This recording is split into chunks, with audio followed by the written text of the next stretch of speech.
real pleasure to welcome you here to our department. We're so proud that you have agreed to be our patron.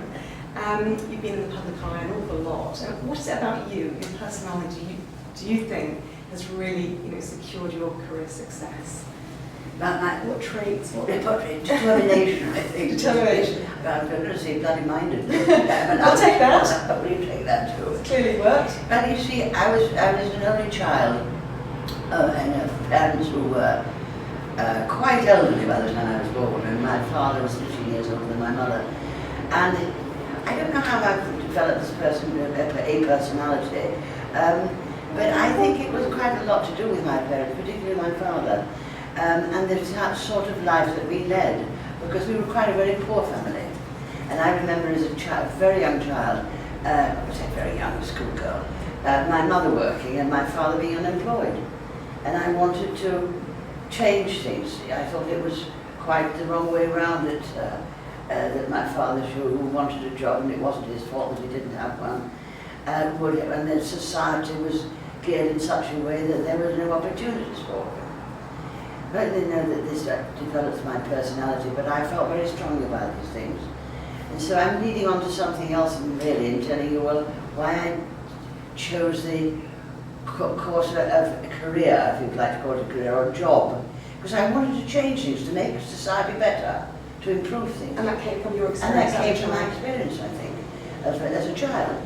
I pursued a political career. I was a dancer to some extent for a little while, because my family indulged me. We were very poor, but my mother saved a bit of money to send me to dancing school, and I thought that I could, become a great dancer and earn a lot of money.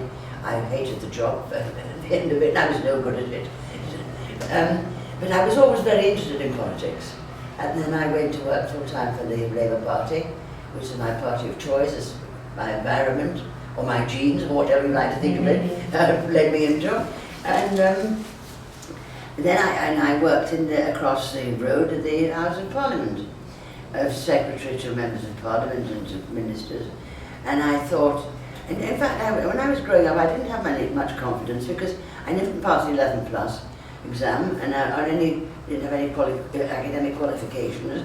I was just sort of a middle of the roader, and I didn't have much confidence. But when I started working, I just felt, well, I could do as well as these people that I'm working for. I can do the job just as well as they can. So the change of your confidence? Yes, and it gave me confidence, and I thought, I'm going to have a go at this. So I decided I wanted to be. I was very active in the Labour Party, obviously. I became known nationally. I thought I was quite a good speaker or something, so I became known nationally. But I fought about 7 elections before I was finally elected, and I thought that at one stage I defeated so many times that I would go into the Guinness Book of Records as the girl most unlikely to succeed, and eventually I succeeded. So that's true Brit, absolutely, or something, or Yorkshire granite or something like that. But maybe it's genes, maybe it's environment. You have to tell me about it all. Do you think it was in your genes to be that determined? I never thought about it until I rubbed up against people like yourself, and then I saw something in the newspaper the other day, which I sent to Professor Spector, saying that politics has a lot to do with genes. I just didn't believe it, actually, quite frankly, but maybe it has. I think there is something there. Lovely, thank you. As you know, a lot of our work we've done has been on healthy ageing. You look wonderful, and you continue to be incredibly active. Is there any advice you could give to people about how you've achieved what you've achieved and continue to achieve? I think you've got to take pride in yourself, actually. And I think you have to turn yourself out every day looking as best as you can. Is there anything from your own personal or medical or your family background that might also mean you're interested in a particular area? Because often a lot of people are driven by their own experience. I'm not sure that I am that, but I was interested because in my old age I've developed arthritis all over the place. And then, but I mean, many people have it, so I just staggered along with that, and I'm quite keen to try and cope with that. But I keep walking, and I keep swimming, and I think that's the best that I can do. Well, that follows all of our advice that we give. And also, of course, a lot of our research is in arthritis being our main research for years now. We've published a lot of papers on it. Oh, really? So I can show you some of the research. Well, that's right. But can you cure me? No. We're going to hopefully, we need to find out what's going on first. That's the first step. Yeah. It's the crucial step. Yeah, that's right. But it's there. I just think it's old age, but this is what comes, and you just have to cope with it as best you can. But I think the thing is just not stay at home, just get up and go. Dare I see something that I saw about paragliding? Are you able to fill us in on that? I don't paraglide now, largely because I find it a bit boring, and having done it, you see. It's, you know, and you're just sailing out there, it's lovely, you're away from everything and whistling in the wind in your ears, and to see the coastlines and the sea underneath you.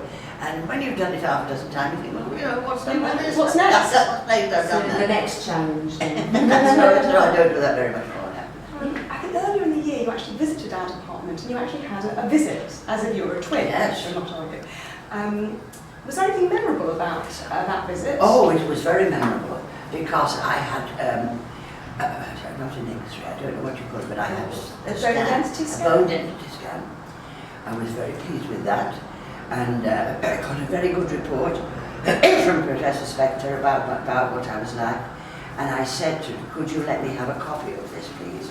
Because I'm going to circulate it to all my medical friends, because I see a rheumatologist, a cardiologist, and I don't know what you call a chest man. But they're all become great friends over the years. So I copied it and sent it to them all, and they were very pleased with it, actually. So it was very memorable for me, yeah. Actually, we give feedback to our twins about any clinically relevant things that come up in the visits, so people get, you know, help from us. I was very proud as to how fit I was, actually.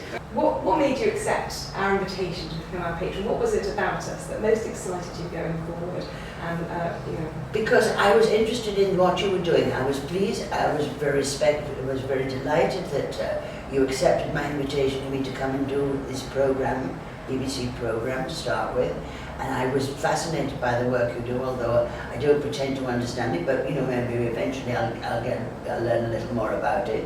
And then when I was asked to be patron, I thought, usually I now decline because I'm patron of quite a number of things.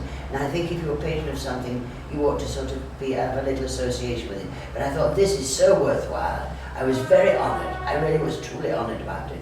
This is why I accepted. well, the honour is ours. Thank you so much. Thank you.